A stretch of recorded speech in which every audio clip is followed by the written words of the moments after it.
दोस्तों Indian railway finance corporation limited, जिसको कि हम IRFC के नाम से भी जानते हैं, तो इस कंपनी ने अपने जो फर्स्ट क्वार्टर है उसके रिजल्ट डिस्क्लोज कर दिए है दोस्तों। तो चलिए देखते हैं कि किस प्रकार के नंबर्स हमें देखने को मिल रहे हैं। तो अमाउंट जो है हमें क्रोर्स में ही देखने को मिल रही है, जून मार्च जून का। तो चलिए सीक्वेंस भी एकदम ठीक है। सबसे पहले देखेंगे कंपनी की इंटरेस्ट इनकम दोस्तों, क्योंकि ये फाइनेंस से रिलेटेड काम करने वाली कंपनी देखने को मिल रही है। तो कंपनी की इस क्वार्टर की इंटरेस्ट इनकम है 1497 करोड़। पिछले क्वार्टर में थी 1969 करोड़ और पिछले साल के जून क्वार्टर में थी 1819 करोड़। तो 1819 की 1497, 1500 राउंड फिगर पकड़ लीजिए, 1800 की 1500 होती हुई देखने को मिल रही है। और यहाँ पे 1900 2000 के आसपास की इनकम जो है 1500 के आसपास जाती हुई देखने को मिल रही है। तो ईयरली डाउन है, साथ ही क्वार्टरली भी डाउन देखने को मिल रही है। उसके बाद में बात करेंगे लीज इनकम की। तो देखिए लीजिंग से इनको जो इनकम आती है वो इस क्वार्टर की है 5403 करोड़। पिछले क्वार्टर में थी 4750 करोड़ और पिछले साल के जून क्वार्टर में 4946 करोड़। तो देखिए लीजिंग की जो इनकम होती है वो हमें ईयर ऑन ईयर साथ ही क्वार्टर ऑन क्वार्टर अच्छी खासी बढ़ती हुई देखने को मिल रही है। उसके बाद में बात करेंगे दोस्तों कंपनी की टोटल इनकम की। तो कंपनी की इस क्वार्टर की टोटल इनकम है 6918 करोड़। पिछले क्वार्टर में ये थी 6723 करोड़ और पिछले साल के जून क्वार्टर में थी 6776।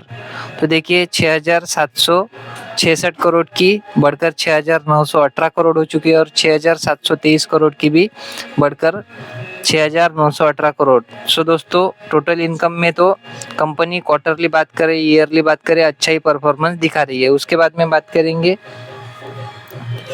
कि कंपनी के खर्चों की। तो देखिए कंपनी के इस क्वार्टर के कुल खर्चे है 5172 करोड़। पिछले क्वार्टर में थे 5041 करोड़ और पिछले साल के जून क्वार्टर में थे 5190 करोड़ के आसपास। तो 5190 के 5172 यानी कि ईयर ऑन ईयर बेसिस पे खर्चे घटते हुए देखने को मिल रहे हैं और 5041 के 5172 यानी कि क्वार्टर ऑन क्वार्टर बेसिस पे कंपनी के खर्चे बढ़ते हुए हमें देखने को मिल रहे हैं। उसके बाद में देख लेते हैं दोस्तों टैक्स देने के पहले का प्रॉफिट। तो कंपनी का टैक्स के पहले का प्रॉफिट है इस क्वार्टर का 1745 करोड़। पिछले क्वार्टर में था 1681 और पिछले साल के जून क्वार्टर में था 1576। तो ईयरली बात करें तो भी अच्छा है और क्वार्टरली भी अच्छा ही परफॉर्मेंस देखने को मिल रहा है। उसके बाद में बात कर लेते हैं कंपनी के नेट प्रॉफिट की, जिसको कि हम प्रॉफिट फॉर द पीरियड और द ईयर भी बोलते हैं। तो वो है 1745 करोड़। पिछले क्वार्टर में था 1681 और पिछले साल के जून क्वार्टर में था 1576। क्योंकि टैक्सेस के ज़्यादा एडजस्टमेंट हमें इस कंपनी में देखने को नहीं मिलते, क्योंकि ये सरकारी कंपनी देखने को मिल रही है दोस्तों। तो ईयरली अच्छा परफॉर्मेंस, क्वार्टरली भी बहुत ही अच्छा परफॉर्मेंस देखने को मिल रहा है। उसके बाद में बात करेंगे दोस्तों कंपनी के ईपीएस के बारे में। तो देखिए कंपनी की इस क्वार्टर की ईपीएस है 1.34 रुपीज़। पिछले क्वार्टर में थी 1.29 और पिछले साल के जून क्वार्टर में कंपनी का ईपीएस था 1.21 का। 1.21 रुपीज़ का ईपीएस 1.34 हो चुका है और 1.29 का ईपीएस बढ़कर 1.34 यानी कि क्वार्टरली बात करें ईयरली बात करें कंपनी ने ईपीएस में भी अच्छा ही परफॉर्मेंस दिखाया है दोस्तों। उसके बाद में कुछ एडिशनल इन्फॉर्मेशन वगैरह दी गई है, लोन लीज रिसीवेबल ऐसा वैसा बहुत सारे जो है कंपनी ने दे करके रखा है। उसके बाद में अगर हम बात करें तो कंपनी के फाइनेंशियल एसेट्स के बारे में। तो देखिए कंपनी के एसेट्स जो है हमें इस क्वार्टर में देखने को मिल रहे हैं। एक मिनट में चेक कर लेता हूँ। तो रुपीज इन करोर्स में हमें अमाउंट देखने को मिल रही है।